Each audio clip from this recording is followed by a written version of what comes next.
So are we doing this? Are we really doing the whole Sanji and Pudding romance here?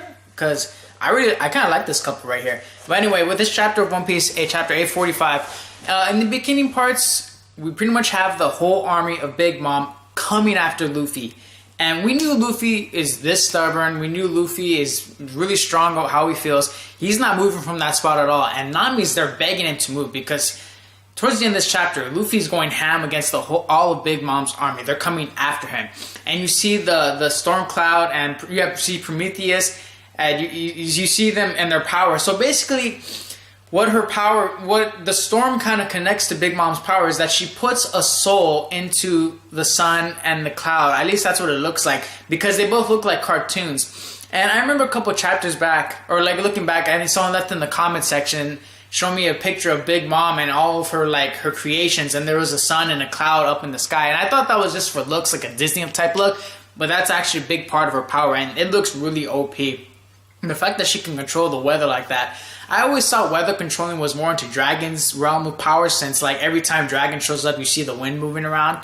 But it looks like Big Mom has that power, and that's her own power. So I wonder what Dragon's power is going to be in the future. But anyway, you got Luffy fighting against the army, and we all knew that was going to happen. There's nothing new about when it comes to Luffy's character. He's being stubborn as always, and I like that he's standing his ground. Is it going to cost him? It's probably going to cost him at the end of this arc, because he is in like hell right now.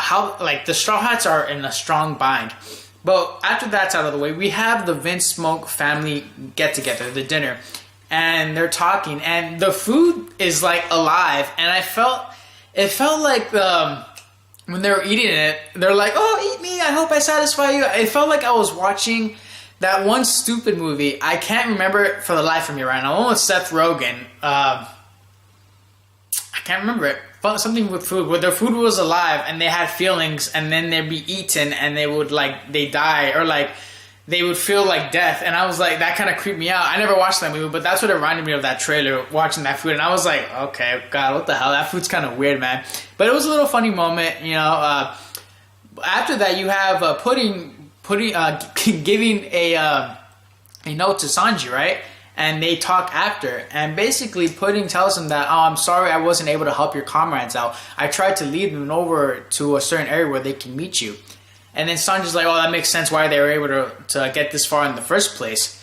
And I thought Pudding was a snake, and I thought that she had betrayed the Straw Hats, but it turns out it was just Big Mom being one step ahead of her, being too informative, having too much power, and obviously it's hard to pull a fast one on Big Mom. I thought she was a traitor. So many people thought she was a traitor. But it turns out Pudding really is kind-hearted, and she really did want to help Straw Hats out. And she even wants to help Sanji escape. She's telling him to get the hell out of here before you get to the wedding. Otherwise, that's it for you. If Mom suspects that you're going to leave even for a second, she'll put these cufflinks on you and they'll destroy you. But then Sanji reveals for it's already too late, lady. I already got the cuffs on. And that's when she realizes, shit, this is all going to hell. And Sanji, you have this really cute moment here with them, and it's really close.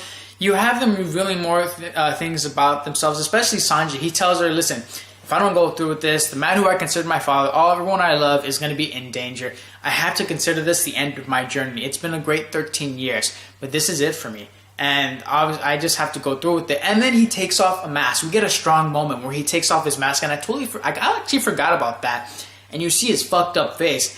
And then Pudding is just just gets so scared and starts crying. She feels so bad for him. And he tells her, this is how my family really thinks about me. I'm wearing a plastic face right now, both emotionally and literally. Because he told Luffy to fuck off. That was completely fake. And he's wearing a plastic mask himself. Can you imagine if Luffy saw his actual face? Oh, Luffy would go ham on those fuckers. He would destroy his brothers and sisters completely. And I felt so bad. I'm like, oh, Luffy, if only you would have seen his real face. Which Luffy did see his true intentions, but he didn't actually see the physical damage that he went through. And if he had seen that, that would have been a crazy situation. Luffy would have gone gear forth, no matter how much pain it cost him, and beat the crap out of his siblings. Now, the thing is with Sanji, is he talks about him not having any comrades left right now, any saviors right now. But I still think Reiju is a candidate. I still think Reiju is going to come in and help Sanji some way, shape, or form like she did last time. And who knows? I wouldn't be surprised if Reiju is in danger of probably dying in this arc, so she can allow Sanji to live. I think that would be huge if she ends up dying, so Sanji could escape, and then he can go through some kind of remorse of loss. I think that'd be huge for this arc. I hope it doesn't happen, but I think that'd be really good for the writing. Now, when it comes to the romance between Pudding and Sanji, Pudding, after she realizes that Sanji is in no way of escaping, she tells him, I don't want this marriage to be complete hell for you. And I think she wants her feelings to be actually genuine for Sanji. But she realizes, oh, I'm sorry, we just met. I can't just make you allow myself to think that you're just going to fall for me right now. I can't feel the heart that's in your hole the hole that's in your heart right now, sorry. But then Sanji like brings her close and he tells her, oh, you're my only savior. But then she says, if you're fine with it being me, then let's just get married. Let's do it. Let's get married tomorrow. So I think Pudding is trying to find the silver lining here, and I think she really wants Sanji to realize that I'm not a horrible person, because she feels bad about what her mom has done. She feels bad about what her family's putting him through. And I think she wants her to realize, listen, if anything, if you don't get out of this, you'll be married to me, and I'm a good person. And I think Sanji kind of realizes that too. And I'm thinking, are we going to run with this romance here? Because I really like that scene at the end, and I thought it was really heartwarming. But anyway, with the rest of this chapter and this arc, the way it's all going to shit right now for the Straw Hats. Luffy's in hell, Sanji's in hell.